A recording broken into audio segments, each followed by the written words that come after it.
Olá, boa noite a todos e todas. Sejam muito bem-vindos à 18ª live do Instituto Nacional de Assistência Farmacêutica e Farmaconomia. Meu nome é Victoria Libório, sou jornalista e assessora de comunicação para o INAF e estamos transmitindo ao vivo para o Brasil pelo Zoom e conectados pelo Facebook. Para aqueles que não possam nos acompanhar até o final, não se preocupem. Esta live está sendo gravada e será disponibilizada em nossos canais de comunicação. Aliás, convido a todos e todas a acompanhar nossa programação de lives e edições anteriores em nosso site inaf.org.br. Antes de começarmos, alguns avisos. Nossos painelistas podem visualizar os comentários no chat e acompanhar as perguntas pelo botão de Q&A aqui pelo Zoom. Também estaremos coletando algumas perguntas lá no Facebook. Ao final, teremos espaço para responder algumas perguntas ou os painelistas poderão escolher já responder algumas questões durante suas falas. Nosso encontro de hoje será voltado para discutir a judicialização da saúde pós-pandemia do Covid-19, com a participação de Dr. Clênio Jair Schulz, doutor e mestre em ciência jurídica, autor do livro Judicialização da Saúde no século XXI e juiz federal, e Dr. Rogério Queiroz, promotor de Justiça de Defesa da Saúde, parte do Grupo de Atuação Especial de Defesa da Saúde do Ministério Público da Bahia. Para moderar esta mesa, professor Lindeberg Assunção Costa, professor e pesquisador da Faculdade de Farmácia da Universidade Federal da Bahia e fundador do INAF, para quem passo a palavra. Boa noite, professor. Boa noite, Vitória. Boa noite a você que nos assiste agora aqui no Zoom e também no Facebook e nas nossas redes sociais. Em primeiro lugar, eu queria agradecer os dois convidados que foi devidamente apresentado agora por Vitória, Dr. Clênio e Dr. Rogério Queiroz, muito obrigado. O Brasil vive hoje uma pandemia sem precedentes, né? Não só o Brasil, mas o mundo. E a gente viu a necessidade premente de se ter um sistema de saúde não só universal, mas um sistema de saúde que responda às necessidades de saúde da população brasileira.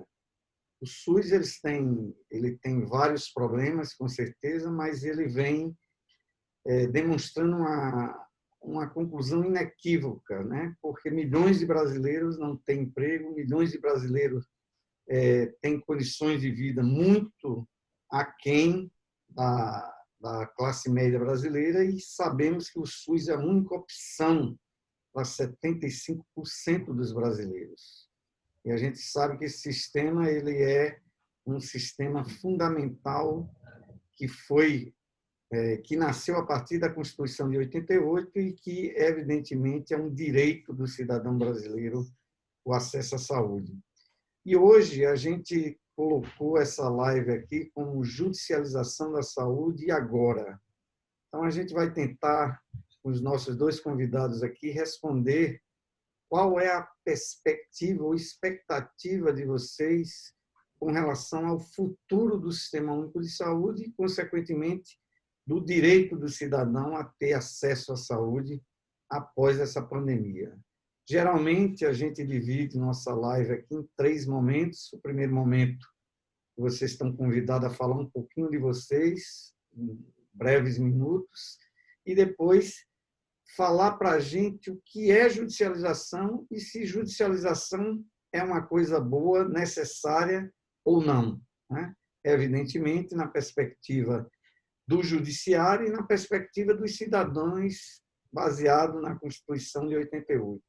Segundo momento, eu gostaria que vocês trouxessem um pouco da jurisprudência, que é um instituto dedicado a qualificar os profissionais da área de saúde, sobretudo a assistência farmacêutica, e focado e delimitado no acesso e uso racional, né? Nosso objetivo aqui é fortalecer a Política Nacional de Assistência Farmacêutica e de Medicamentos do país e trazer um pouco do que tem, né, saiu uma decisão recente agora, que teve repercussão nacional na mídia, né, sobre decisões do Supremo sobre esse tema, trazer um pouco da jurisprudência que a gente tem, do que há de consenso no meio jurídico com relação à judicialização, especificamente na área de medicamento. E, por último, não menos desafiador, o que vocês acham, o que vai acontecer após a pandemia?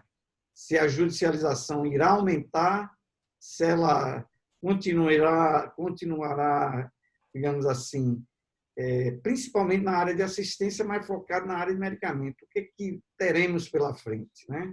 Estabilidade, um aumento aprofundado, sobretudo que a gente tem uma lei de teto de gastos públicos que pressiona muito o sistema e, atrelada a isso, ela foi hoje, digamos assim, que ela foi não descumprida, mas achar a solução para não cumprir o orçamento de guerra, intitulado orçamento de guerra, que foi exatamente o orçamento destinado a não entrar na lei de responsabilidade fiscal. Hoje eu sinto que os gestores são muito, digamos assim, penalizados, né? E como há de tudo no sistema, mas assim, ser gestor público hoje, eu digo a vocês, fui 8 anos, doutor Rogério me conheceu nessa função, não é uma coisa fácil de ser, né?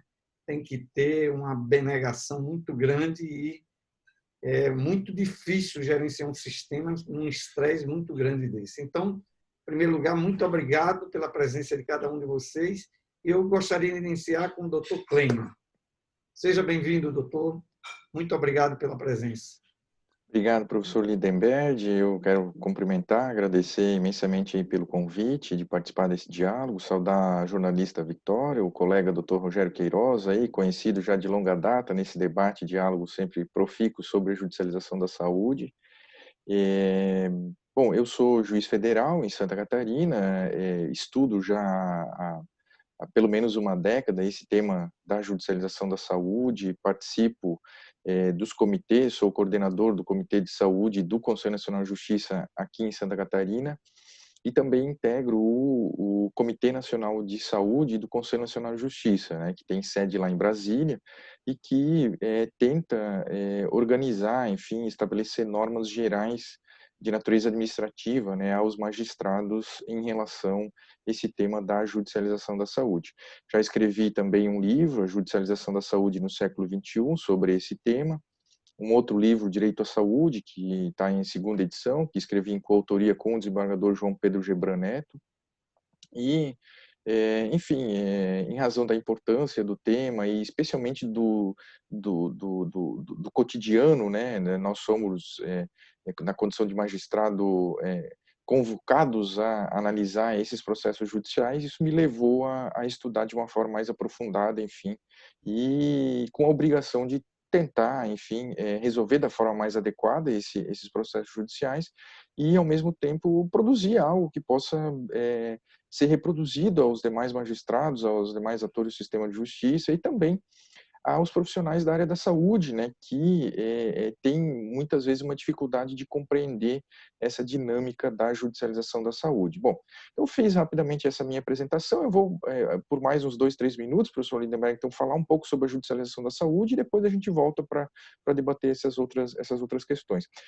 A judicialização da saúde, né, falar sobre os prós e os contras, né, eu acho que a gente pode fazer um pouco desse tipo de análise.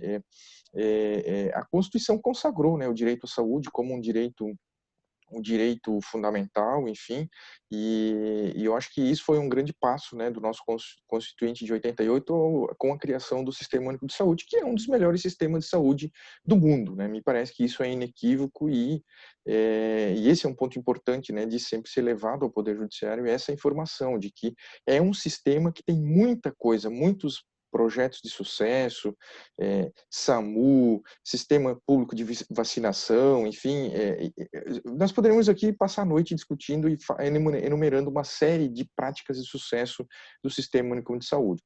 Infelizmente, quando se fala em judicialização, se tem sempre uma pré-compreensão negativa do SUS, né? E isso é algo que me parece que é equivocado, porque nós devemos ter a premissa exatamente invertida, de que o SUS é uma prática de sucesso no Brasil e no mundo, referenciado, inclusive, por outros países. Então, essa é uma observação que eu já deixo para orientar o nosso debate seguinte. O que nós temos de positivo, né? Eu acho que, muitas vezes, há determinadas políticas em que o gestor, especialmente de âmbito nacional, né, órgãos de incorporação de tecnologia, a própria Conitec, definidores, né, pessoas definidoras de políticas macro no Brasil, muitas vezes se surpreendem com um determinado volume de processos judiciais em relação a determinados temas. Esse volume acaba incentivando a direcionar um estudo, né, no âmbito do Sistema Único de Saúde sobre o conteúdo daquela decisão judicial. E isso, às vezes, acaba levando, né, à própria incorporação de determinadas tecnologias. Nós temos aí uma série de exemplos, né? Eu acho que o ponto inicial da judicialização da saúde no Brasil, que é o tratamento, né, para AIDS, enfim, iniciou exatamente por força de decisões judiciais e, no segundo momento, foi incorporado e ainda hoje, né, é lembrado no mundo inteiro como uma política de sucesso. Então, eu acho que isso indica efetivamente, né, que a judicialização tem alguns aspectos positivos, ou seja, em última análise, não deixa o gestor se acomodar. Eu acho que essa é uma reflexão interessante, né? O gestor sempre fica atento ao conteúdo das decisões judiciais, à judicialização da saúde. Então, acho que esse é um ponto interessante. Agora, de outro lado, tem um aspecto negativo, e vou me ater aqui a não discorrer muito, mas só para introduzir o debate. Né? Muitas vezes os juízes acabam desconsiderando toda uma série de políticas públicas que já foram feitas, né, em relação a determinados tratamentos, avaliações de tecnologia em saúde, e se apresenta, né, a própria Conitec, ou os órgãos de incorporação, ou a própria Anvisa, enfim, informações técnicas indicando que não existe segurança, eficácia, ou muitas vezes custo-efetividade em um determinado tratamento. E muitas vezes os juízes desconsideram esses fatores e utilizam muitas vezes uma argumentação exclusivamente jurídica para dizer que o cidadão, que a pessoa teria direito àquele tratamento judicial. Então, esse me parece que é um exemplo de uma judicialização que, em princípio, né, eu falo em princípio exatamente por conta desse cuidado, ela foge um pouco dessa linha de cuidado que se deve adotar por parte do sistema de justiça quando vai manejar, quando vai tratar dessa questão da judicialização da saúde. Então, acho que para a gente iniciar esse debate, esses dois pontos de vista, né, já são interessantes para a gente debater, enfim, e fazer essa rápida apresentação em relação a mim, em relação ao tema da judicialização da saúde. Muito bem, eu vejo assim, uma coisa que o senhor trouxe aqui fundamental é que pouca gente sabe que o programa de AIDS brasileiro veio de não de uma decisão, mas de uma pressão também do judiciário. Isso é muito importante porque esse programa hoje ele é referência mundial. Doutor Rogério, com a palavra. Em Boa primeiro noite, lugar, doutor muito obrigado Lindenberg. mais uma vez, né?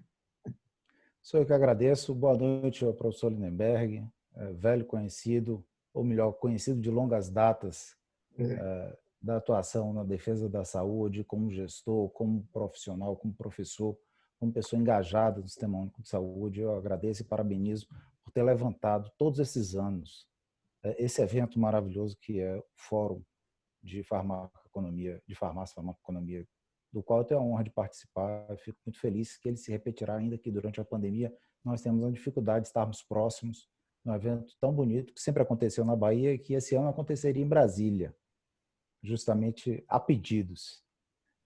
Saudar a Vitória, saudar o meu amigo, também conhecido de longas datas, defensor do Sistema Único de Saúde, um profissional extremamente gabaritado para falar sobre o tema, já que não apenas lida com isso, como é um pensador importante dentro do direito brasileiro sobre esse tema. Para mim é uma honra muito grande, Clênio, dividir com você essa mesa mais uma vez.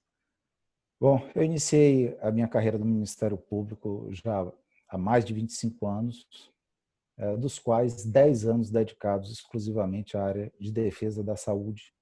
A partir do momento que a colega Itana Viana, que eu acho que o professor Lindenberg conheceu, que foi quem me antecedeu e também uma das grandes entusiastas do Sistema Único de Saúde, ela me acolheu na época no Grupo de Atuação Especial de Defesa da Saúde, no momento que eu deixava a administração do Ministério Público, da função de secretário-geral na gestão do atual desembargador Lidivaldo Brito. Desde então, o SUS vira uma paixão, absolutamente gratificante você conseguir equacionar os problemas, mais gratificante ainda quando nós conseguimos equacionar pela via administrativa, sem necessidade de uma ação judicial, embora nós saibamos que pelo princípio da inafastabilidade da jurisdição, essa via está sempre aberta ao cidadão, caso ele entenda que haja lesão ou ameaça de lesão a direito seu. O problema talvez aí surja em relação à judicialização, quando nós estamos falando do conteúdo do direito à saúde garantido pelo artigo 196 da Constituição Federal. É esse alcance do artigo 196 que talvez ainda precisemos aprofundar, ainda precisemos melhorar. Há várias interpretações possíveis. A jurisprudência, eu me recordo de uma decisão do STJ de 1996, do ministro Demócrito Reinaldo, que ele dizia que, na realidade, quando os constitucionalistas afiançam que todos têm direito, 1996, e o STJ decidiu. Na realidade, todos não têm direito, porque a relação jurídica entre o cidadão e o Estado devedor não se fundamenta em vínculo jurídico gerador de obrigações. A partir daí, observe que, paralelamente, eu vou citar, caso alguém tenha interesse, nós estamos falando do RMS 6564 do Rio Grande do Sul. Paralelamente, já se iniciava um movimento para a terapia antirretroviral. Isso era paralelo e cresceu muito a partir do Rio Grande do Sul, várias decisões vindas do Rio Grande do Sul, e isso chega até o Supremo Tribunal Federal e desemboca naquele julgado ontológico da relatoria do ministro Celso de Mello, que foi citado diversas vezes como o grande precedente que terminou embasando as decisões posteriores. Posteriormente, a gente pode traçar novamente algumas palavras sobre a jurisprudência atualmente vigente. Muito bem. Eu, assim, fico também muito agradecido a doutor Queiroz, porque a doutora Itana foi uma grande apoiadora das nossas ações aqui. Eu queria cumprimentar ela. Acho que ela deve estar assistindo, mas provavelmente pelas redes sociais, e dizer que foi uma pessoa muito importante aqui na Bahia para consolidar essa então área, né, jurídica, especificamente na área de saúde. Pois bem, então, o que vocês veem nesses últimos 4, 5 anos com relação à política de assistência farmacêutica? Vocês acham que essa política ela se consolidou? Quais são os desafios que vocês acreditam que a gente tenha? Porque dizem que a judicialização, na minha opinião, ajudou muito. Não foi só com o caso da AIDS, mas toda a responsabilização de que esfera, né, deveria honrar o seu compromisso, ou separar as ações das esferas, deixar mais claro boa parte do que nasceu em termos de regramento infraconstitucional, especialmente pelas portarias do Ministério, veio oriundo dessa judicialização, que a gente chama a judicialização, né, do bem, que foi a judicialização exatamente que promoveu o acesso. Saíram, queria que vocês me comentassem 2 documentos que saíram recentemente, né, uma pesquisa, uma auditoria do TCU, mostrando que o gasto com medicamentos no Brasil por via judicial, somente no Ministério da Saúde, creio eu, no ano de 2017, foi aproximadamente R$1 bilhão, né? Então, leva a crer assim, que parece que a judicialização era algo ruim, mas quando você se debruça nesses dados, mostra que boa parte dessas demandas seria obrigatória do gestor, né? Ou seja, medicamentos que estão em lista e que o gestor não cumpre, né? E aí eu queria saber um pouco de vocês, se o regramento que a gente tem, por que os juízes, como o doutor Plínio colocou ali, o aspecto negativo, por que vocês acham que ainda não tem um consenso para algumas coisas assim básicas que a gente vê em determinadas decisões e que deveria ser, na nossa opinião, um trabalho exemplar do Conselho Nacional de Saúde, de Justiça, de ter uma certa base? Por exemplo, o que vocês me dizem sobre a jurisprudência que tem hoje para um cidadão que é pobre, que mora na periferia, que é negro e que precisa entrar na justiça para adquirir algum medicamento que esteja ou não contemplado na lista do SUS? O que a gente tem hoje de consenso? Porque me parece que determinadas decisões você não precisa... Eu recebia pedaços de papel assim, porque a gente não tinha acesso tanto por parte do médico, que eu quero dizer, com relação à formalidade da prescrição, né, de provar por A mais B que aquele cidadão já tentou o tratamento em diversas situações e aquilo se mostrou inefetivo.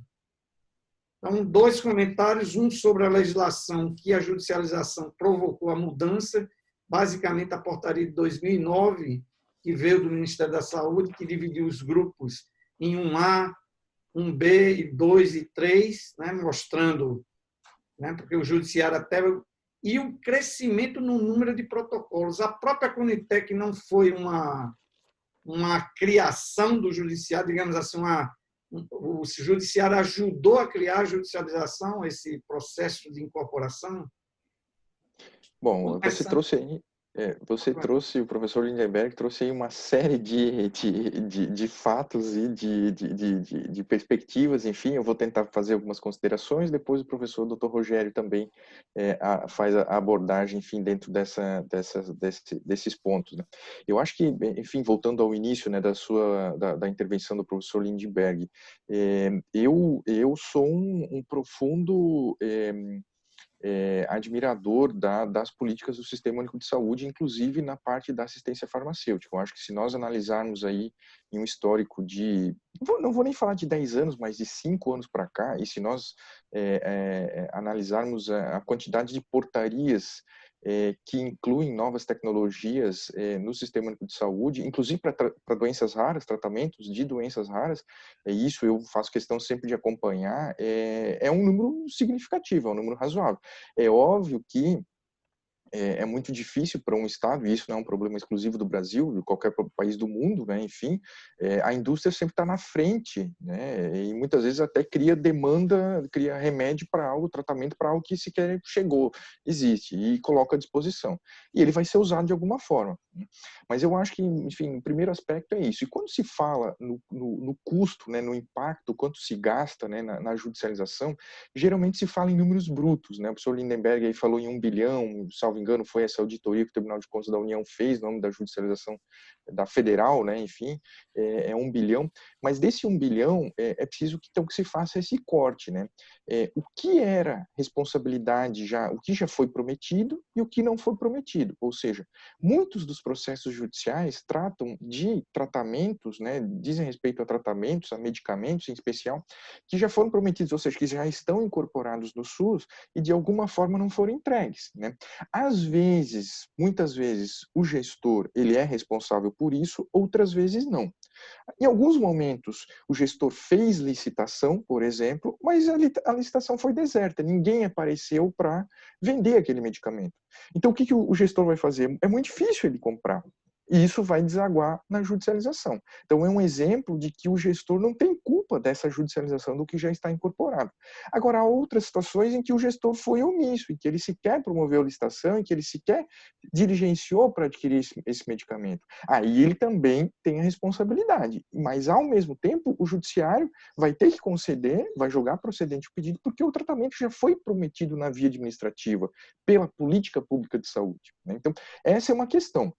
Então, quando se fala em gasto aqui, não importa se ele é da judicialização ou fora da judicialização, é um gasto que já é obrigatório, né? Então, na minha visão, essa parcela não deveria se incluir nessa discussão da judicialização da saúde, porque já foi prometido, o tratamento já está incorporado. Agora, o problema surge exatamente quando o tratamento não está incorporado. Historicamente, muitas vezes o judiciário acabava não analisando os critérios pelos quais levaram a administração a deixar de incorporar, ou muitas vezes a administração sequer analisou, né, a possibilidade de incorporação. Então, esse é o grande ponto, né? Me parece que esse é o ponto principal da judicialização, porque aqui há uma dificuldade maior, né, em se avaliar. Muitas vezes sequer houve estudo da Conitec ou qualquer outro órgão público chegou a avaliar aquela tecnologia e ela já foi judicializada. Então, a dificuldade do juiz é exatamente isso, porque sequer tem motivos para o indeferimento administrativo. E mais, muitas vezes não se sabe qual é a diferença do custo-efetividade, e aí eu acho que esse é o grande desafio do judiciário, incorporar essas terminologias das ciências farmacêuticas no âmbito da judicialização da saúde. Então, eu tenho já há alguns anos, inclusive já escrevi muito sobre isso, o Everton Borges, lá do Rio Grande do Sul, está aqui no chat, mando um abraço para ele, participamos já de alguns eventos em relação a esse tema, e eu tenho levado a necessidade de incorporação, né, do estudo da farmacoeconomia, da economia da saúde, na judicialização da saúde. E muitas vezes há medicamentos que é muito difícil de estabelecer o custo-efetividade, e esse tipo de discussão sequer é levada para o processo judicial, né? Então, aqui, inclusive já antecipando um tema que seria um problema para o futuro, um ponto para o futuro, me parece que é exatamente isso. Nós precisamos trazer essas discussões do custo-efetividade, de economia da saúde, para fortalecer a judicialização da saúde. E, por fim, né, para complementar um pouco essa sua questão, né, o porquê disso, né? O Supremo Tribunal Federal, ele nunca fixou, até hoje, parâmetros objetivos que vão fechar a porta da judicialização. E me parece que dificilmente o Supremo Tribunal Federal faria isso, exatamente por conta das circunstâncias do nosso modelo de sistema único de saúde, que consagra esse princípio da universalidade, né, do acesso universal, que muitas vezes é confundido com uma outra ideia que é de cobertura universal, que é o que se busca hoje por intermédio da OMS, especialmente no cenário de pandemia, mas é algo que, em princípio, não está definido expressamente na nossa Constituição, inclusive as decisões do próprio Supremo, as últimas decisões, no segundo momento a gente conversa sobre isso, indicam que efetivamente nós não temos um sistema de cobertura universal, ele é de acesso universal, mas não é um sistema de cobertura universal. Mas, de qualquer forma, é muito difícil para o juiz, no primeiro momento, conhecer toda essa sistemática de funcionamento do Sistema Único de Saúde, e isso é muito difícil, por quê? Porque muitas vezes sequer são levadas informações sobre todo esse trabalho do Sistema Único de Saúde, são levadas para o processo judicial. E num segundo momento, a nossa teoria do direito ela é muito pródiga em permitir que o juiz e que o sistema de justiça em geral utilize argumentos teóricos na busca de concretização de qualquer direito fundamental, né? Então, esse não é um problema exclusivo do Brasil, do Poder Judiciário brasileiro, né? A utilização, por exemplo, de princípios gerais, como dignidade da pessoa humana, princípio da proporcionalidade, da razoabilidade, enfim, se utilizam muitas vezes esses princípios de uma forma equivocada e se desconsidera tudo que se tem de estudo, né, sobre avaliação de tecnologia em saúde em relação àquele tema. De outro lado, né, uma discussão agora, qual é efetivamente um fármaco adequado para esse tratamento da pandemia da Covid-19? Existe ou não existe? Então, nós tínhamos vários estudos, por exemplo, a aplicação ou não da cloroquina, da hidroxicloroquina. Muitos estudos dizendo que sim, outros estudos dizendo que não. Qual o juiz vai considerar? Então, muitas vezes, os próprios profissionais da saúde entram em rota de colisão e se reclama do Poder Judiciário que o Poder Judiciário proferiu uma decisão, né, de certa forma equivocada, enfim. Só que, volto a dizer, a questão que é judicializada não é uma questão jurídica, muitas vezes, mas sim uma questão da área da saúde. Então, a rota de colisão que se tem na área da saúde é levada para o processo judicial, que é de uma forma muito mais frágil, né? O juiz tem uma fragilidade muito maior, uma capacidade cognitiva, um conhecimento muito inferior em relação aos profissionais da área da saúde. Então, essa questão é um ponto importante que o gestor precisa entender também, que muitas vezes o juiz não tem esse domínio completo dessa terminologia que envolve a gestão em saúde e também a avaliação em tecnologias em saúde. E isso leva, muitas vezes, àquilo que se chama de insegurança jurídica na judicialização da saúde, ou seja, decisões conflitantes, né, e que muitas vezes causam essa instabilidade. Então, em linhas gerais, professor Lindenberg, eu acho que o professor Rogério também pode fazer as complementações naquilo que eu esqueci de mencionar, mas basicamente eu acho que é isso que a gente pode abordar de uma forma geral, né, no cenário da judicialização da saúde. Pois é, mais ou menos nesse sentido. E a questão da nota informativa número 9, que trata do tratamento precoce, o tratamento medicamentoso precoce, ele ilustra bem essa situação, porque está sendo divulgado como um protocolo e, na realidade, não é um protocolo seguindo todas as normas que são exigidas para a edição de um protocolo. Mas nós que somos do sistema de justiça não conhecemos essa tramitação, como funciona exatamente, qual o processo de avaliação para incorporação de tecnologia em saúde. E quando nós recebemos uma informação vinda do Ministério da Saúde, informando, nós operadores de direito, informando que aquilo é na realidade um protocolo, quando não é juridicamente, assimilamos aquilo como uma verdade absoluta. Mas isso termina gerando uma confusão dentro de todo o sistema de justiça. Para você ter uma ideia, o Ministério Público Federal, do último levantamento que eu fiz, ingressou com 3 ações pedindo a implementação da nota informativa número 9 para disponibilização de cloroquina, hidroxicloroquina e azitromicina, e, ao mesmo tempo, o mesmo Ministério Público Federal expediu uma recomendação para o Ministério da Saúde, dizendo que aquilo deveria ser desfeito, deveria ser, não é bem revogado, porque não foi aprovado através de uma portaria, porque não teria observado as normas para a incorporação de tecnologia no SUS. Mais ainda, nós temos o artigo 19T da Lei 8080, que veda expressamente a remuneração, o reembolso, o pagamento de medicamentos de uso não autorizado pela Anvisa. A lei federal, claro, estamos diante de um cenário pandêmico, a realidade é completamente diferente, situações excepcionais devem ser tratadas excepcionalmente, mas dá para se ter uma ideia, dá para se ter mais ou menos um retrato de como isso cria um cenário de incertezas e de confusão na mente de nós, operadores do direito, principalmente aqueles que não estão afetos à própria área do direito à saúde, do direito sanitário.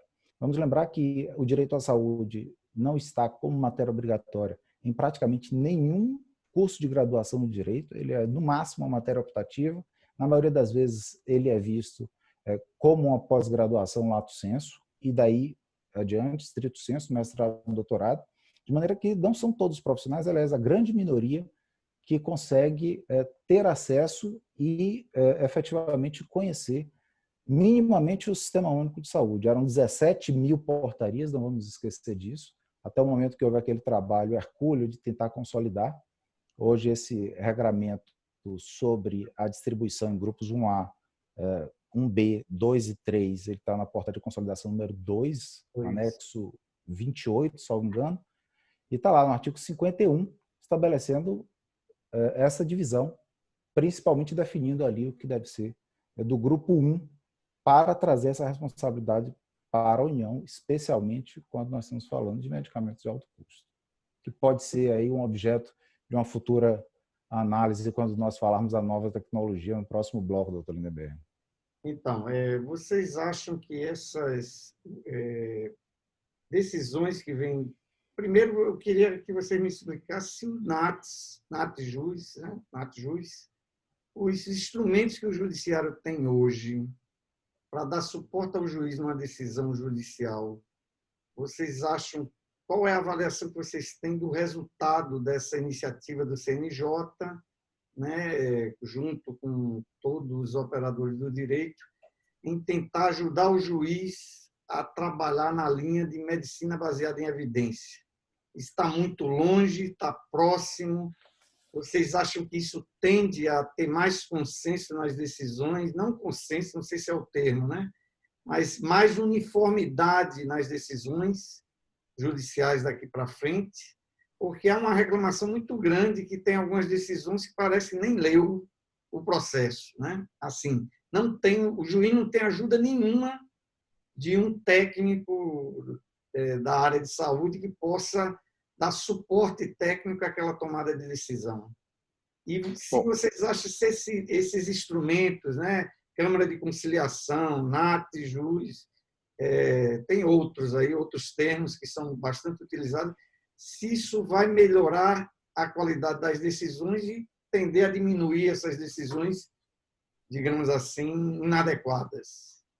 Sim, eu acho que a gente já tem aí um quadro desenhado, o próprio CNJ, nos diálogos que faz com os juízes do Brasil, um diálogo de um resultado muito positivo desses poucos anos de atuação desses núcleos de apoio técnico ao judiciário, né, dos chamados NATJUS.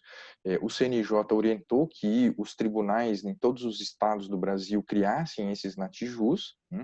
Em alguns tribunais esses núcleos já funcionam integralmente, em outros tribunais parcialmente.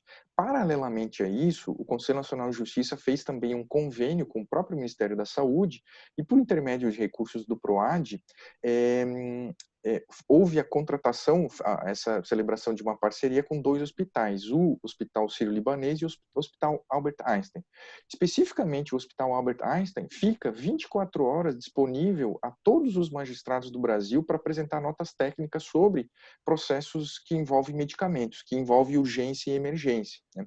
Então, eu acho que essa observação do professor Lindenberg é muito oportuna para dizer o seguinte: olha, nós vivemos uma transição agora.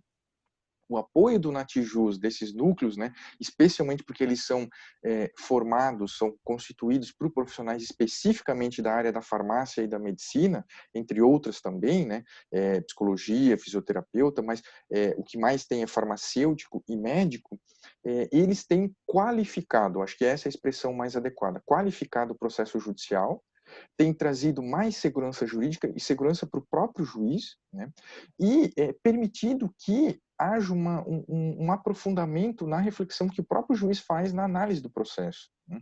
Porque antigamente funcionava de que forma?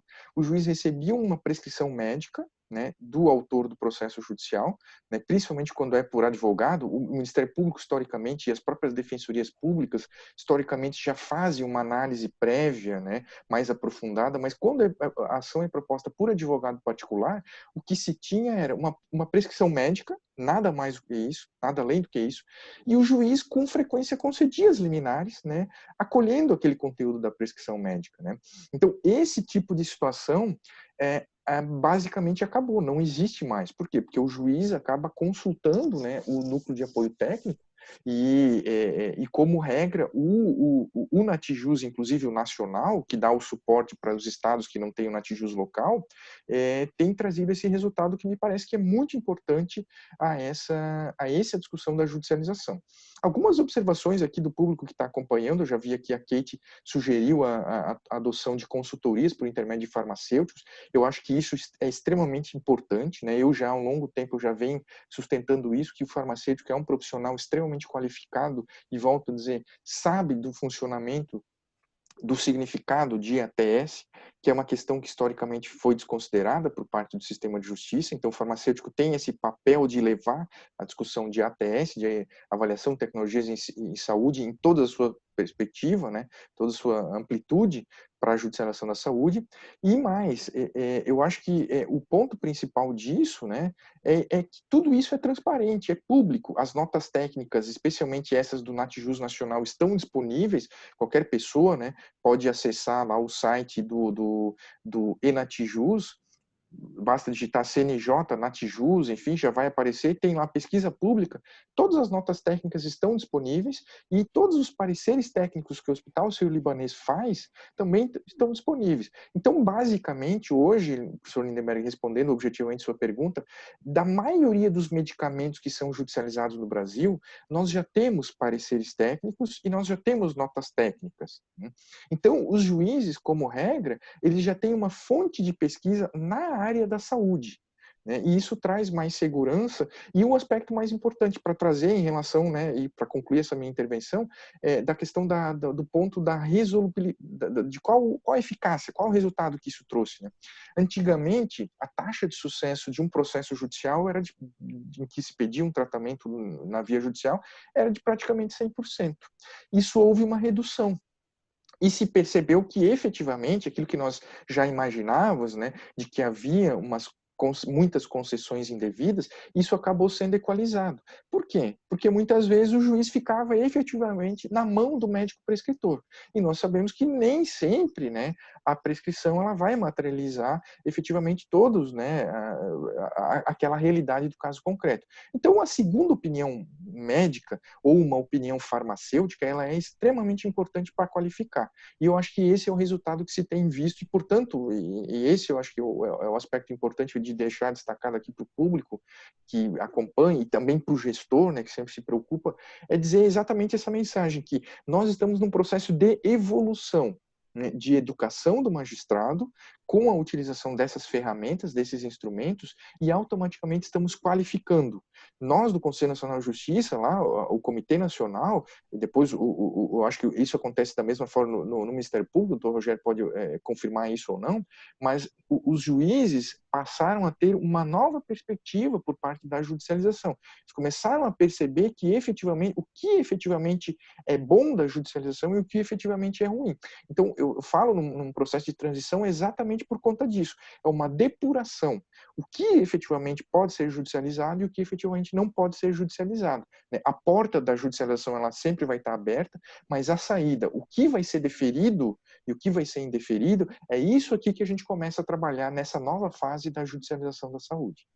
Excelente análise, doutor. Eu fico até otimista, né? Depois eu quero até que o senhor complemente, depois que o doutor Rogério falar, por que esses números não diminuem, né? Ou é uma sensação, ou boa parte dessas demandas estão dentro daquele grupo que o senhor colocou lá, que são demandas legítimas e que é a ineficiência do sistema ou vazios assistenciais que não foram preenchidos. Doutor Rogério, por que a gente não tem, para complementar a fala dele, eu vou fazer uma pergunta provocativa, né? Já que temos uma repetição no número de ações de medicamentos da mesma natureza, por que não se utiliza os dados já disponíveis para que possa ingressar ou não com a ação, ou o juiz deferir ou não aquela ação, já que você tem um sistema funcionando, que o doutor Clênio colocou muito bem aqui?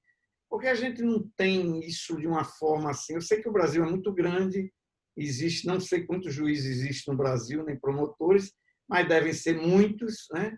Mas isso vai tender a ter consenso. E qual é a sua opinião, já que o senhor citou uma legislação logo no início lá da sua primeira fala de AIDS, qual é a sua opinião sobre a jurisprudência que a gente tem hoje, né, para qualificar essas decisões? Porque o doutor Clênio trouxe uma coisa muito interessante. Na minha época, chegava um pedaço de papel e a gente tinha que cumprir, né? E hoje eu estou vendo na jurisprudência que, em algumas decisões que eu queria que vocês me comentassem, tanto do Superior Tribunal de Justiça, né? Eu sempre confundo as siglas, e o Supremo, de dizer assim, olha, tudo bem, a gente vai conceder nesses casos, o medicamento tem que ter registro na Anvisa, um medicamento, o médico tem que dizer claramente que foi testadas outras alternativas e não funcionou, e, portanto, ele está testando essa nova, né? E outros elementos aí que a jurisprudência vem mostrando. Verdade. Nós começamos com o tema 106 do STJ. Ainda em 2017 foi fixada uma tese de repercussão geral, portanto, que deve ser observada por todos os magistrados do país. Depois ela foi, inclusive, revista. Ela tinha sido inicialmente julgada em maio, mas houve uma complementação em setembro de 2017, justamente para vedar o uso dos medicamentos off-label, salvo aquele uso off-label autorizado pela Anvisa, como é previsto na própria legislação, a requerimento do Sistema Único de Saúde e do Ministério da Saúde. A tese fixada lá em tema 106 do STJ em 2017, ele exigia novamente comprovação por meio de laudo médico fundamentado e circunstanciado, expedido pelo médico que assiste o paciente. E aí, novamente, nós regressamos para a velha crítica de que a avaliação de tecnologia em saúde é que deve predominar, a medicina baseada em evidência que deve predominar, não necessariamente. Claro, o médico tem sua autonomia, o paciente tem sua autonomia, mas a autonomia médica não pode determinar aquilo que será incorporado pelo Sistema Único de Saúde. Não é apenas essa a avaliação. A autonomia médica ela é sagrada para a atuação profissional, não tenho a menor dúvida disso, mas não seja necessariamente o entendimento de que aquela opção do médico deve ser do gestor. Até porque nós teríamos uma verdadeira Babel de aquisição de medicamentos não padronizados, com o uso, às vezes, irracional, malferindo até mesmo as diretrizes da Organização Mundial de Saúde sobre o uso racional de medicamentos. Esse é o tema 106 do STJ. Depois nós tivemos 2 decisões do Supremo, que também foram fixadas na repercussão geral, uma sobre solidariedade entre os entes, que foi fixada no tema 793, e o tema 500 também do STF, sobre a possibilidade de medicamentos não registrados ou medicamentos experimentais. Pois bem, sobre os não registrados, o entendimento do Supremo Tribunal Federal é que, se foi solicitado o registro, o medicamento e a Anvisa, do prazo de 1 ano, não se manifestou, o medicamento poderia ser judicializado, porque teria ocorrido uma omissão da Anvisa em apreciar no prazo legal. Okay? O experimental, evidentemente, por conta das próprias diretrizes e normas que regem, se eu submeto um paciente a um tratamento, aquele uso ampliado, e dentre eles o experimental, se o paciente ele é voluntário para participar de um determinado estudo, e há benefício clínico em relação a esse paciente, aquele patrocinador do estudo ele tem a obrigação de continuar fornecendo medicamentos para aquele paciente. Em relação ao 793, ao tema 793 do Supremo Tribunal Federal, ele estabelece a regra vigente sobre a solidariedade entre os entes. E gera um problema processual muito grande, porque o Clênio, seu artigo publicou logo depois dessa decisão do Supremo Tribunal Federal, ele usou uma expressão interessante que ele diz o seguinte: a solidariedade será decidida pelo juiz na saída e não na entrada. Ou seja, se eu entender que a União deva participar do processo, eu necessariamente tenho que mover a ação na Justiça Federal. Acontece que muitas vezes essa ação é iniciada na Justiça Estadual sem inclusão da União. E qual seria o critério? O critério para a inclusão de um medicamento, vou usar um conceito que já foi ultrapassado, mas vou fazer referência ao alto custo no sentido vulgar da palavra e não do conceito que era utilizado na assistência farmacêutica. Um medicamento caro que impacta significativamente o orçamento da assistência farmacêutica dos entes subnacionais, pelo próprio critério de divisão de grupos fixado na Portaria de Consolidação número 2, anexo 28, lá no artigo 51, esse medicamento ele deve estar sob a responsabilidade da União, está lá no artigo 51, porque ele impacta significativamente a organização da assistência farmacêutica dos entes subnacionais que não poderiam fazer face, não deveriam ter como fazer face a esses valores. E isso termina gerando um problema processual, porque a ação proposta pelos Ministérios Públicos Estaduais, Defensorias Estaduais, Defensorias Públicas Estaduais, ou mesmo através de advogados autônomos, terminam sendo deflagrados na Justiça Estadual por desconhecimento ou por não atentarem para o regramento específico da assistência farmacêutica sobre a competência e distribuição de responsabilidade financeira no Sistema Único de Saúde. Isso tem gerado alguns problemas com a possibilidade de remessa de processo da Justiça Federal para a Justiça Estadual e da Justiça Estadual para a Justiça Federal, às vezes até dificultando o acesso do paciente ao medicamento. Por fim, nós temos uma perspectiva na definição do tema 6, que já está para ser julgado desde 2007 pelo Supremo Tribunal Federal, salvo engano, o tema 6 que certamente irá resolver de uma vez por todas, esperamos eu, e aí sim, uma das propostas, isso já foi julgado pelo Supremo Tribunal Federal, mas a tese ainda não foi firmada. A tese de repercussão geral, ou seja, aquelas condições para o fornecimento de medicamento não incorporado ao Sistema Único de Saúde, que o Supremo Tribunal Federal irá ditar, ainda não foi fixado, não foram fixadas. Mas há uma proposta do ministro Barroso onde ele incorpora a medicina baseada em evidência como um dos requisitos. A proposta do ministro Barroso, que foi inclusive encaminhada em assentado anterior, ele fala na incapacidade financeira de arcar com o custo correspondente do usuário. Isso, para mim, malfere o próprio princípio da universalidade, mas de uma forma ou de outra é uma das propostas do ministro Barroso. A demonstração de que a não incorporação do medicamento não resultou de decisão expressa dos órgãos competentes, ou seja, se já houve uma manifestação da Conitec afirmando que não há evidência suficiente para incorporação ou não há efetividade, não há eficácia do medicamento, qualquer motivo a Conitec tenha rejeitado, não poderia ser incorporado, não poderia ser deferido. A inexistência de substituto terapêutico incorporado pelo SUS, e aí na linha dele fala, comprovação de eficácia do medicamento pleiteado à luz da medicina baseada em evidência.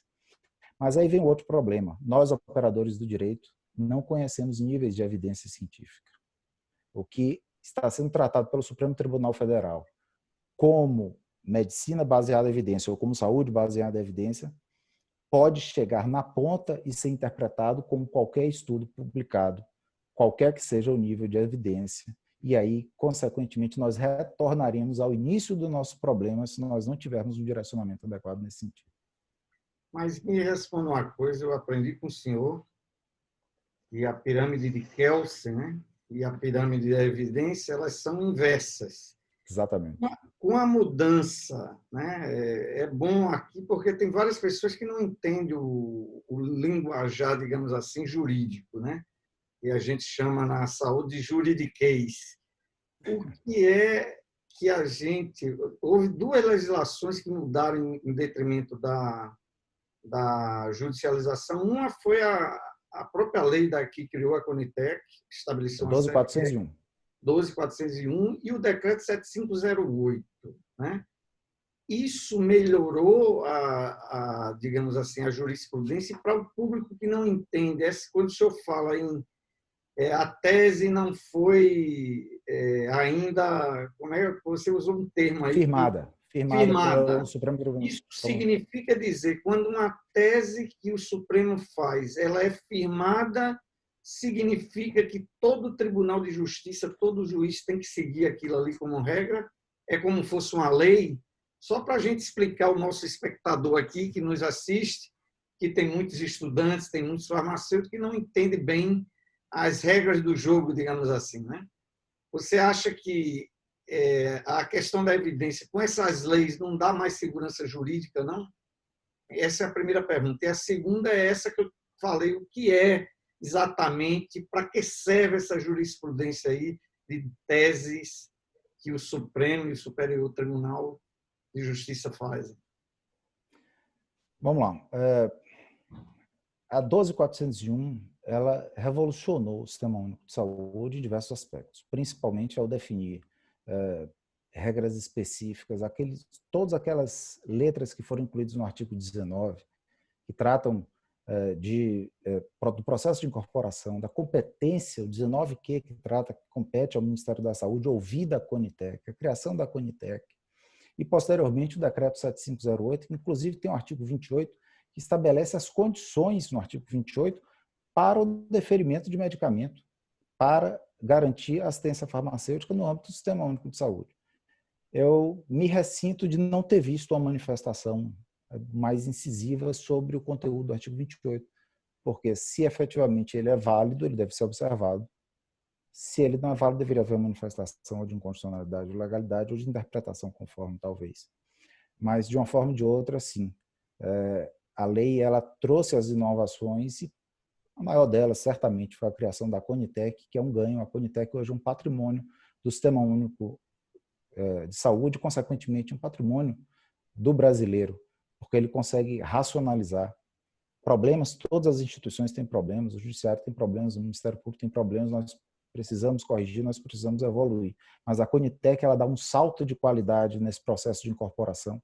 A Conitec traz luz sobre a assistência farmacêutica, a Conitec educa, e a Conitec, acima de tudo, ela permite que o indivíduo dialogue até mesmo diante das consultas públicas que são abertas. Você tem uma linguagem própria, você tem aquele relatório que é feito para técnicos, você tem um relatório que é feito para a população, o que é algo extremamente bonito. Isso é publicização, isso é cidadania. Isso é um salto de qualidade que a Conitec trouxe para o Sistema Único de Saúde.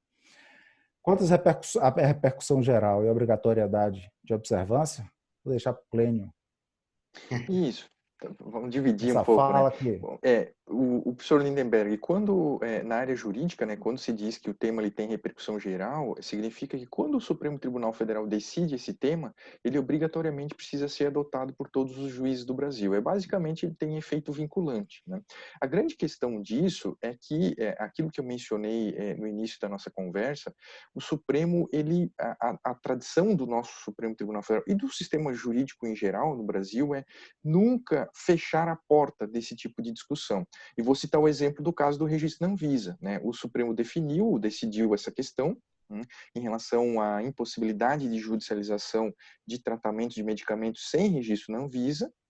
Contudo, abriu uma exceção, e essa exceção foi essa mencionada pelo Dr. Rogério, né? Ou seja, se houver uma demora na análise por parte da Anvisa e houver uma plausibilidade de evidência científica daquele tratamento, ele poderá ser judicializado. Então, a regra, a tradição que nós temos no Brasil é exatamente isso, é não fechar totalmente a discussão, né? Embora isso tenha acontecido no caso do tratamento experimental, porque o primeiro item desse tema 500 é exatamente isso, o Supremo assentou que é vedado a judicialização de tratamento. A judicialização é até possível, mas a concessão de decisão judicial é que determine, né, o ente público a fornecer o tratamento experimental. Então, nesse aqui ele fechou, né? Não existe discussão em relação a isso. E essa é a perspectiva, né? Então, eu acho que o ponto é exatamente esse. Nós caminhamos, né, para uma transição. O próprio Supremo, né, caminha para uma nova pedagogia de compreensão do fenômeno da judicialização da saúde. E, nesse sentido, é interessante lembrar, né, que, inclusive na área da saúde, e eu participo de muitos eventos com profissionais de saúde também, e muitos profissionais de saúde têm a compreensão de que o SUS teria a obrigação de fornecer tudo o que tivesse registro na Anvisa, né? Não observando que existe uma diferenciação entre o procedimento de registro na Anvisa e o procedimento de avaliação de tecnologia para incorporação no SUS, que são duas coisas distintas. Uma precede a outra, né, que é o caso do registro na Anvisa. Mas então, esse tipo de compreensão, a própria sociedade, os próprios profissionais de saúde têm. Então, imagine a dificuldade do profissional do direito, do magistrado, de entender essa dinâmica, né? E para complementar, para responder, na verdade, a pergunta que você fez inicialmente em relação ao porquê, né, esse número de processos judiciais aumenta a cada ano, né, e isso eu tenho já me ocupado há alguns anos de acompanhar a estatística, né, do relatório Justiça em Números do Conselho Nacional de Justiça, e a média, professor Lindenberg, doutor Rogério, enfim, quem nos acompanha, é de 200 a 400 mil novos processos por ano ajuizados, né? E por que isso, né? Porque, quais são as causas disso? Nós temos aí no mínimo uma dezena de causas aí, né? Então, nós temos um arsenal de profissionais, né? Temos mais de 1 milhão de advogados no Brasil, né? A judicialização da saúde já virou um grande nicho de mercado, né? Segundo lugar, nós temos o subfinanciamento, que muitas vezes leva ao não fornecimento de tratamentos que já estão prometidos, que já foram incorporados. Nós temos muitas vezes dificuldade de gestão, nós temos a compreensão que é muito generalizada que no Brasil, né, em que a pessoa acha que tem direito a tudo, né? As pessoas têm o cidadão brasileiro tem como regra essa compreensão de que ele tem direito a tudo, né? E muitas vezes isso acaba eclodindo, né, com a judicialização. Então, eu diria, professor Lindenberg e colegas, que a judicialização da saúde ela tem vida própria. Nós vamos acabar com a judicialização? Não, ela não vai acabar, porque o judiciário se expandiu muito, não só nesse tema, mas em outros temas, né? Absolutamente tudo é judicializado, né? Recentemente eu vi uma decisão judicial em que o cidadão pleiteou uma indenização porque ele foi excluído de um grupo de WhatsApp. Então, esse é o exemplo de como se compreende o acesso à justiça no Brasil, né? E as pessoas têm a ideia de que tudo elas têm direito e tudo elas querem um dano moral. Agora, na última semana, saiu uma decisão judicial de um cidadão que postulava o direito de não usar a máscara em ambiente público, né? Então, ou seja, muitas vezes, ou por linhas ideológicas, ou por uma perspectiva de achar que tem direito de tudo, acaba acontecendo a judicialização. Então, a ideia, e aí complementando aquela minha afirmação anterior, de que nós temos em uma fase de transição, os juízes passaram a depurar esse tipo de situação, esses tipos de situações, né? Então, eu acho que agora, ao longo do tempo, e o Ministério Público já vem há muito tempo fazendo isso, né? Separando o que pode e o que não pode ser judicializado. Então, a gente passa exatamente por um processo de transição. Nesse ponto, eu sou otimista. De outro lado, eu sou um pouco pessimista, porque eu sei que o pós-pandemia, né, na linha do título dessa nossa conversa, né, o pós-pandemia será exatamente de uma eclosão de um número maior ainda de processos judiciais. Seja por esses fatores que eu já mencionei, ou seja por uma série de outros fatores, tais quais várias cirurgias eletivas, procedimentos eletivos foram suspensos durante a pandemia. E isso nós teremos que ter um cronograma adequado de concretização, né, no segundo momento, e certamente nós teremos judicialização disso, né.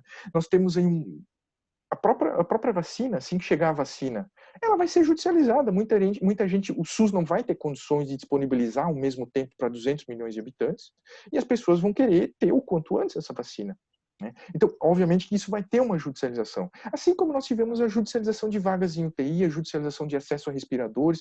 Então, ou seja, o judiciário vai acompanhando a dinâmica social. E esse é o grande desafio desse nosso debate, dos profissionais que atuam nessa área, é exatamente de evitar os abusos, de permitir um equilíbrio, de permitir uma racionalização e de qualificar esse tipo de discussão. Muito bem, eu queria cumprimentar algumas pessoas que se encontram aqui, vocês já citaram o nome delas, Everton, que é um companheiro farmacêutico aqui, que vem trabalhando com esse tema, cumprimentar Vânia Canuto, que nos assiste agora no Facebook. Vânia, você faz um excelente trabalho na Conitec, e a Conitec eu concordo plenamente com o doutor Rogério Queiroz e com o senhor. Foi um dos maiores ganhos que o Brasil teve, né? E queria cumprimentar não só a Vânia, mas a doutora Clarice Petramari, que foi companheira de Vânia, e a todos os técnicos do Ministério da Saúde que trabalham com muita labuta, a diretora do Departamento de Assistência Farmacêutica, né, Sandra Barros, que vem fazendo um excelente trabalho em que pese toda a loucura do sistema, né, da pandemia aí, e dizer que é muito importante o judiciário compreender isso, e vocês são pensadores, o doutor Rogério, que é um militante da área jurídica no SUS, né, defensor de grande luta nesses últimos anos, e a gente sabe que não é fácil estar em nenhuma das pontas, nem como gestor, nem como um juiz que está ali para decidir a vida de uma pessoa, muitas vezes. Para encerrar, eu queria fazer uma pergunta que é muito importante. A gente tem um grande problema hoje em áreas que têm uma densidade tecnológica muito forte, né? Tem, como o Dr. Clênio colocou muito bem, avanços que vão vir e que cada vez mais você tem tratamentos mais efetivos e você tem cada vez tratamentos mais caros, né? A gente tem como tema central do evento desse ano terapias avançadas, imunoterapia e terapia gênica que estão chegando aí. Eu queria fazer duas perguntas para a gente fechar a nossa live de hoje. Uma é relacionada ao câncer. Vocês acham que o modelo de câncer hoje, de assistência ao paciente com câncer, olhando as tecnologias existentes, olhando o processo de incorporação e olhando, né, a forma de organização como é tratado o paciente com câncer, não só olhando o tratamento dele, mas olhando toda a linha de cuidados, será que caberia, por exemplo, para medicamentos de alto impacto orçamentário, caberia ter um componente oncológico de medicamentos, como alguns já foram, e tem mostrado excelentes resultados em termos de acesso a esses tratamentos que foram incorporados pela Conitec, como o trastuzumab, como o imatinib, como o rituximab, vários outros aí, mas esse modelo do sistema PAC, né, ele funciona, ele é um modelo importante para o monitoramento dos doentes, tem todo um aprendizado do SUS com esse modelo, mas parece que para esse tipo de tratamento a gente tem uma inequidade muito grande, né? E principalmente o doutor Rogério, que trabalha, né, digamos assim, no Ministério Público, gostaria muito de saber, assim, há uma inequidade muito grande. Quem tem formação, quem tem dinheiro para pagar advogado, né, e quem tem um bom plano de saúde, ele tem muito mais vantagens do que um cidadão pobre que dizem, quando é diagnosticado, ele já chega num estágio avançado dentro do sistema, né, porque nem cirurgia ele tem, quanto mais um tratamento avançado desse. Vocês acham que esse modelo, né, não poderia ser copiado, ou um programa de AIDS parecido? Ou eu acho que o câncer tem muitas peculiaridades, porque são muitas doenças dentro de um conjunto só. Né? Mas vocês acham que caberia um componente especializado, um componente oncológico dentro desse componente especializado da assistência farmacêutica? Vocês acham que a gente está bem de acesso, considerando os novos tratamentos que virão aí? Bom, eu penso, e não é de hoje, que talvez a assistência oncológica esteja enfrentando maior dificuldade dentro do Sistema Único de Saúde, pelo menos no que diz respeito a acesso aos medicamentos oncológicos. Vamos lá. No pós-pandemia, provavelmente, as demandas reprimidas, e aí nós temos que acentuar, sim, as demandas de caráter oncológico, nós teremos um agravamento desse quadro, porque muitos pacientes, até mesmo com medo de procurarem as unidades de saúde, eles não foram. Eles evitaram tratamento, eles adiaram tratamento por conta da pandemia. E, certamente, o modelo de financiamento através de APAC, onde nós sabemos que, invariavelmente, o valor da APAC não contempla ou não tem como fazer face aos valores praticados pela indústria farmacêutica em relação às novas tecnologias, os medicamentos mais modernos. E, consequentemente, ou você não permite que esse paciente tenha acesso, ou você vai jogar esse ônus para a unidade de saúde, que muitas vezes é um filantrópico e simplesmente não vai disponibilizar aquela tecnologia para o usuário.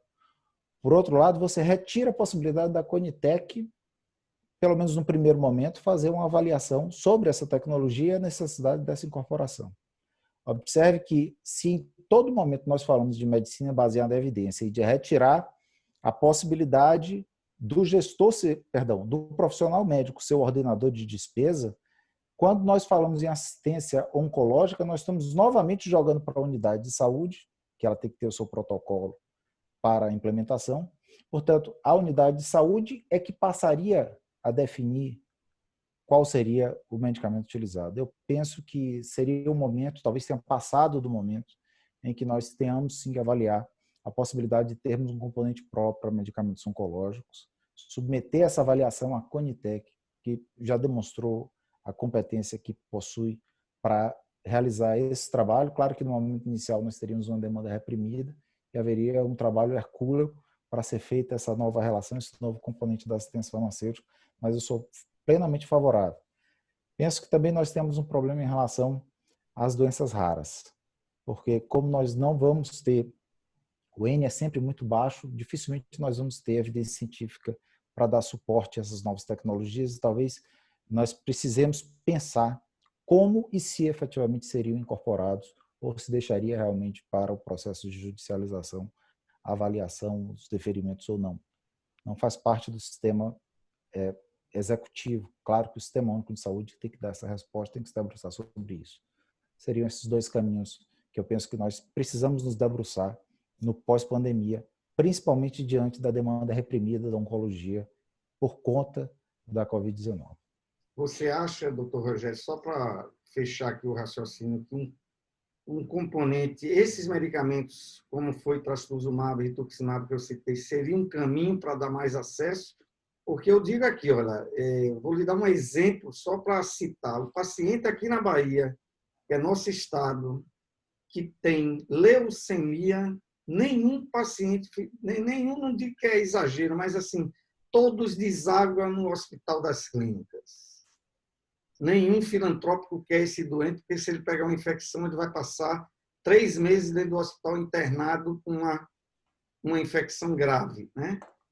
Quando, por exemplo, o imatinib foi incorporado pela Conitec, nós tivemos uma ampliação de acesso gigantesco para esse tipo de doente, com uma tecnologia que foi disruptiva na época, né? E a gente está vendo chegar, evidentemente que não nesse modelo, a gente vem debatendo aqui no Instituto que modelo seria esse, mas um que vem sendo observado é que esse medicamento de compra centralizado, se a Conitec dá o aval de incorporação e a gente tem financiamento, o doente tem um acesso muito melhor do que um modelo pulverizado em 350 cacões pelo Brasil.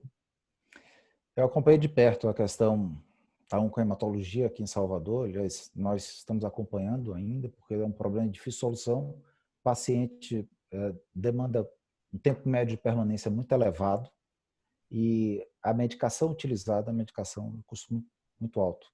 Não apenas os medicamentos oncológicos, mas o fungicida também utilizado.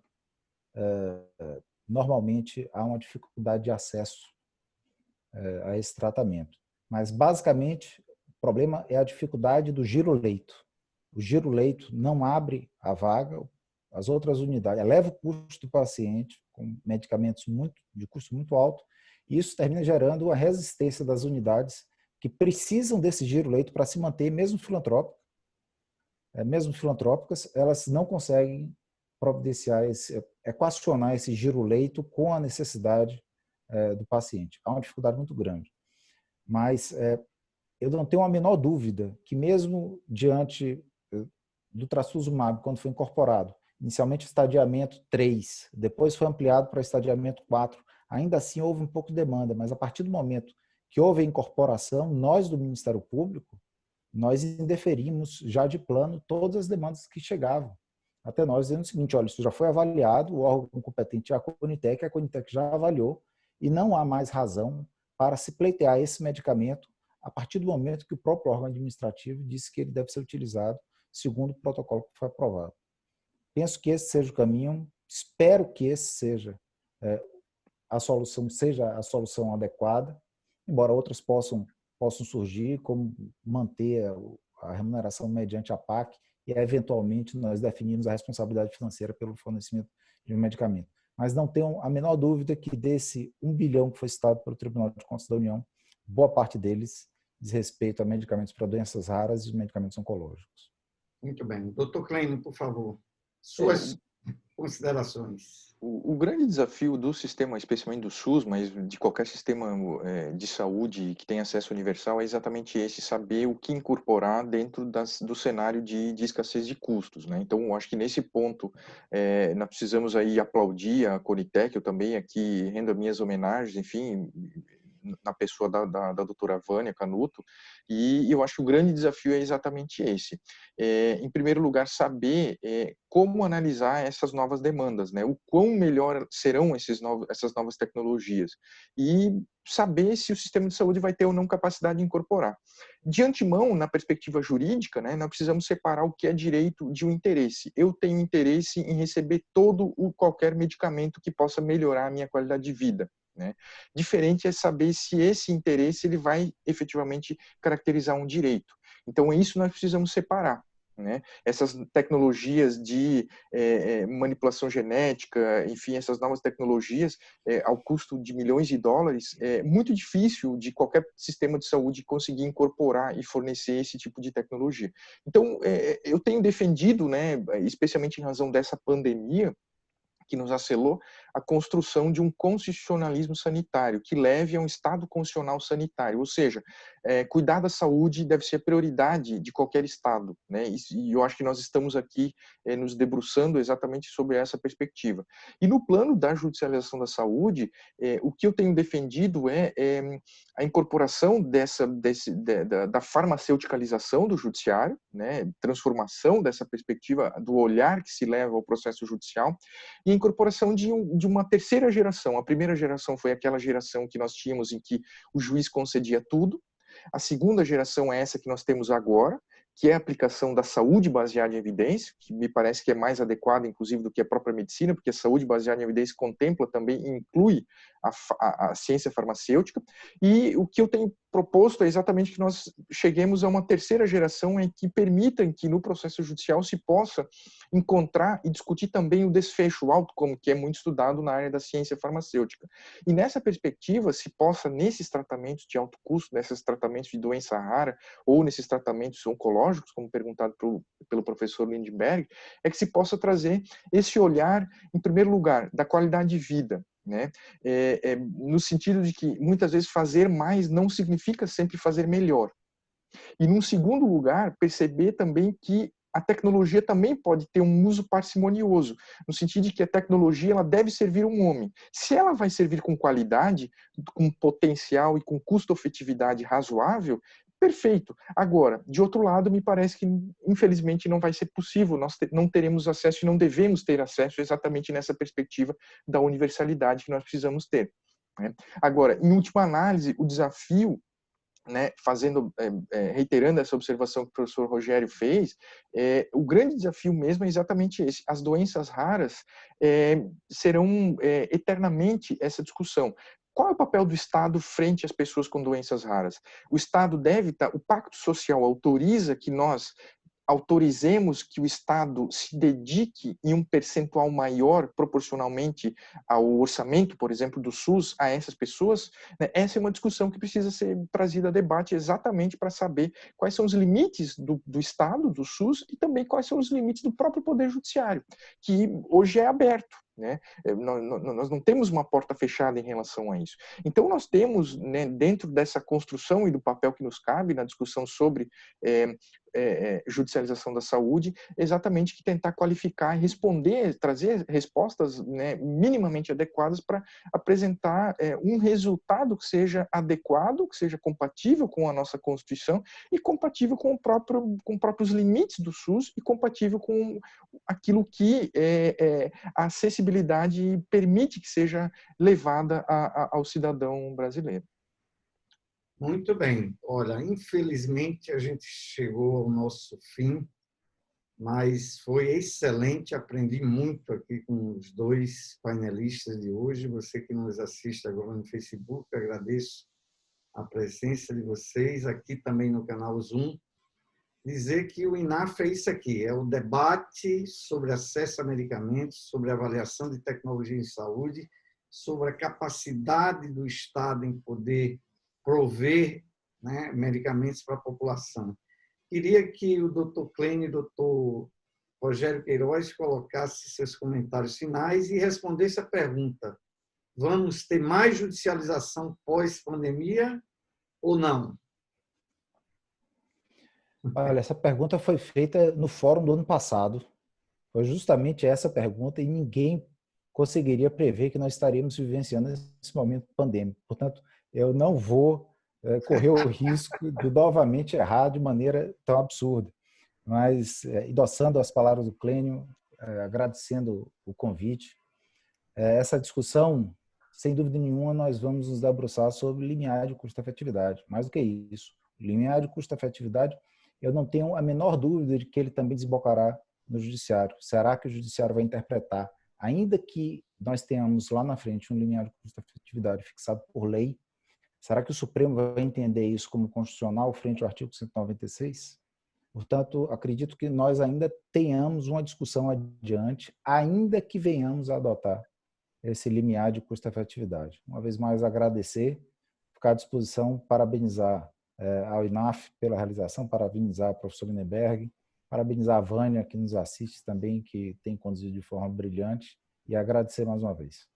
Eu que agradeço. Professor Lindbergh, se nós analisarmos a estatística dos últimos 5 anos em que houve um acréscimo do número de processos judiciais, a resposta, obviamente, que é sim, né? E há essa sinalização decorrente da própria pandemia, né, que vai permitir uma eclosão, né, desses processos que foram represados durante esse período de pandemia. Então, em princípio, a resposta efetivamente, infelizmente, é sim, a despeito dessa série de melhorias que os sistemas, né, que as pessoas têm levado, né, para tentar reduzir.